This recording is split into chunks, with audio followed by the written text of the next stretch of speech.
Part 2. A brief explanation of the Four Dharmas of Gampopa by Khenpo Karten Rinpoche. The first line states, "Please bless the minds of all beings to turn towards Dharma." Contemplating in detail the benefits of your mind turning towards Dharma and the drawbacks of it not, you should think, I must try to turn my mind towards Dharma. The Sanskrit word Dharma is Cho in Tibetan. We should understand this to mean the positive transformation of our mind. So, who is it that must transform the mind? It is we, who are currently enslaved by our delusions, who must transform ourselves. But by what are we transformed? By these four dharmas of Gampopa, which include the complete meaning in just a few words, and which are so incredibly blessed. Well, how should we be transformed? By practicing this sacred teaching in the correct order without mistake, by first listening, then contemplating, and then meditating in order to develop definite understanding. Well, what sort of transformation should we look for? We should find ourselves victorious over the delusions and experiencing pure, lasting happiness. Can we really overcome the delusions? Most definitely. The delusions are only temporary and fleeting, not truly existent. Like clouds in the sky, they appear briefly, but are not really part of the sky. Buddhism is included in view and conduct. The view is that of interdependent origination. The conduct is that of nonviolence. If you have a good practice of interdependence, love, compassion, selflessness, and so on, your conduct will naturally become one of nonviolence towards others. The reason is that this view is the antidote to delusions. If someone pretends to have high realization of the view, but their conduct remains the same as before, committing the 10 non-virtues, this is a sign that their mind has not turned towards Dharma. It is very important that your body, speech, and mind all turn towards the Dharma, but it is most important that your mind does. I would like to tell a brief story regarding this. In 2006, I opened a new Dharma center in Malaysia. I invited many guest lamas and abbots. One of my close friends, who was an abbot, half-jokingly said, this Khenpo Karten is very smart and capable. He's opened Dharma centers everywhere. How many centers do you have? I answered him humbly, I have a few. I then asked him, how many Dharma centers do you have? Looking at me, he took a deep breath, placed his hand slowly over his heart and said, my Dharma center is right here. At that time, busy with ceremonial activities, I didn't pay much attention to what he said. Later, as I thought about it, I felt that that was a very rare instruction that I received from him.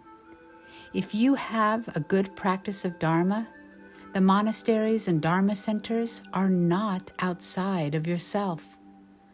Thankfully, I continue to have regular conversations with this particular abbot. It is for these reasons that it is important for our mind to turn towards Dharma. For that to happen, we must encounter a qualified Lama and persevere in the practicing the instructions that they give us, without laziness or procrastination. Although there are many different teachings of Dharma, for beginners, the 4 attitude reversers are very important. These are 1. The difficulty of obtaining a precious human life and its freedoms and enriching factors. 2. The impermanence of life. 3. karmic cause and effect. 4. The faults of samsara. If you do not train your mind in these 4 attitude reversers, no matter how many high teachings you receive, like Dzogchen or Mahamudra, it will be very difficult to receive any real benefit from them. If we lack renunciation of samsara and love for sentient beings, our mind will remain hardened like a piece of iron or stone, no matter how much Dharma the Lama teaches us.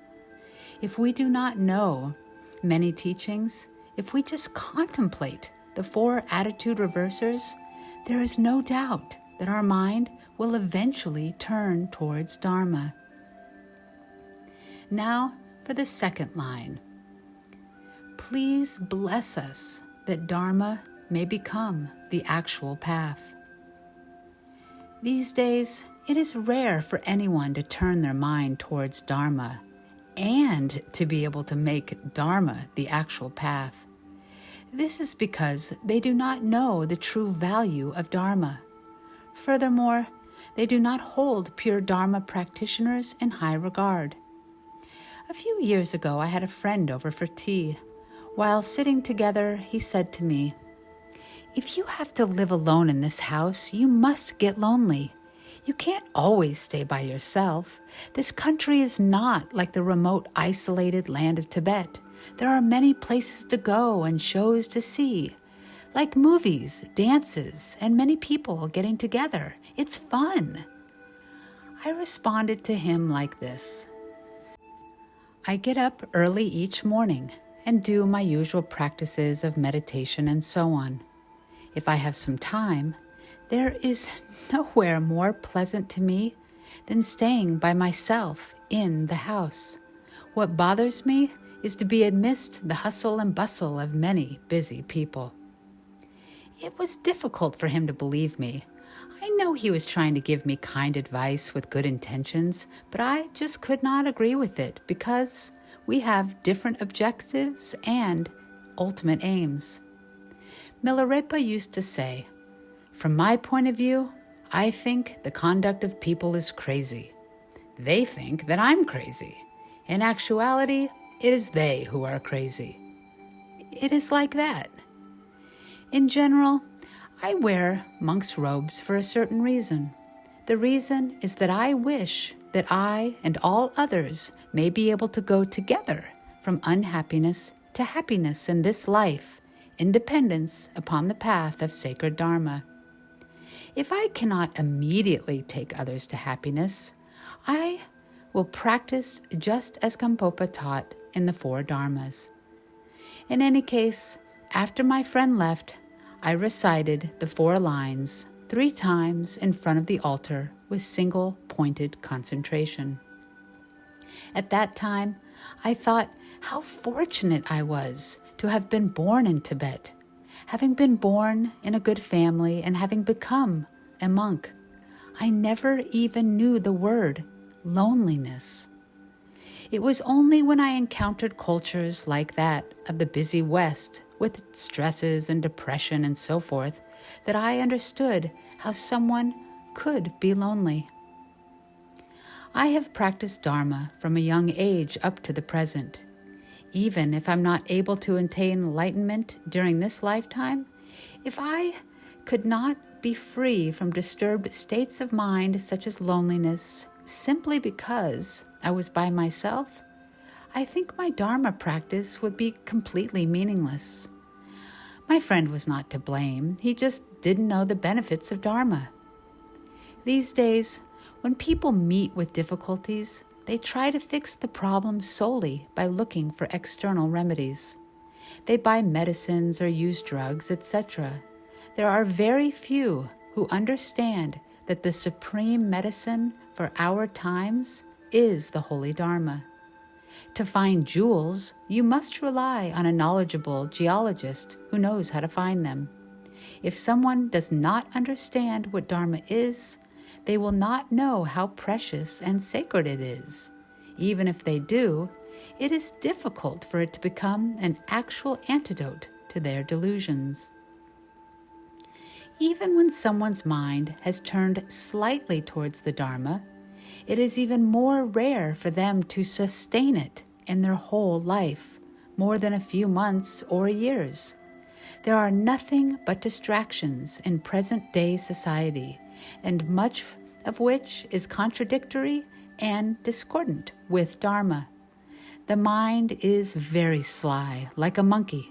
It chases after everything it sees or hears and creates many hindrances to Dharma practice. If the mind does not first turn very well towards Dharma, it is difficult for the second stage, for Dharma to become the path. Tibetans have a saying, if you mistake the date of the first day of the month, you will be mistaken all the way up to the full moon. So, if you're mistaken at the beginning, the rest will be mistaken. In any case, for the mind to turn towards Dharma, you must have encountered pure Dharma. If you want to discover pure Dharma, you must find a qualified guru who teaches it. Finding a qualified spiritual guide is like a key for the mind to turn towards Dharma. The third Dharma of Gampopa is, please bless us that our path may be cleared of delusion. If the mind has turned towards Dharma, and Dharma has become the path as just explained, that Dharma of the path itself becomes a remedy for deception, the delusions. To a mind that perfectly understands the ultimate nature of reality, deception and transcendent wisdom do not appear to be different and separate. Conventionally, however, a beginner must learn how they exist in a manner such that one is the remedy for the other, which is to be abandoned. At the first stage, one fights the delusions. At the second stage, delusions appear as friends. And finally, the delusions are transformed into transcendent wisdom. As a beginner, you must fight the delusions so as not to be enslaved by them. It is difficult for them to appear as friends or to transform them into transcendent wisdom at first. So, what is it that clears the delusions? It's the view of emptiness. Well, how does it clear them? They must be cleared by means of your own practice. It is not enough to know the Dharma. You have to actually practice it. Perfect wisdom is the factor which liberates your mind from all delusion. For example, when someone is hungry, if others simply describe the taste and nutritional qualities of various foods, it will not help to satisfy their painful hunger. To get rid of their hunger, they must definitely make food and actually eat it. Similarly, just being able to count and know the names of various teachings will not clear your disturbed states of mind. You definitely must practice. If you practice, you will eventually be able to clear delusions. The reason delusions can be cleared away is that the delusions are only temporary and transitory. They never even enter the actual nature of your mind. For example, clouds in the sky are only passing and temporary. No matter how thick they are, they do not transform into blue sky. Similarly, no matter how bad the delusions, such as attachment in our minds, they only remain temporarily. They cannot turn into the clear cognitive nature of consciousness. If clear, empty transcendent wisdom awareness itself could be polluted by delusion, all of our Dharma practice would be made completely meaningless. Thankfully, it is not like that. The more we practice Dharma, the more our mind will become accustomed to the side of pure, timeless wisdom, while the power of the negative side of deception and delusion will become weaker and weaker. In brief, at all times in all modes of conduct of body, speech, and mind, with mindfulness and alertness.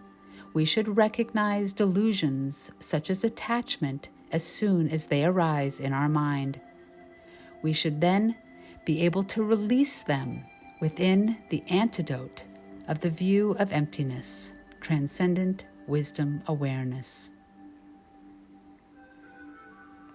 The fourth and final Dharma of Gampopa is, please bless us that delusions may arise as timeless wisdom.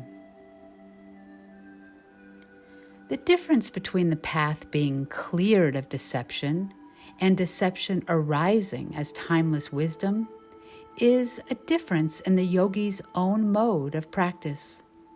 In both cases, delusions are to be eliminated, but in the context of the third line, delusions are something to be eliminated by the power of the path of sacred Dharma acting as its antidote. The stronger you practice becomes, the more the delusions are eliminated. At the beginning, you fight the delusions, gradually subduing them, and then finally severing them from the root. The result depends upon the power of the path of the person's meditation.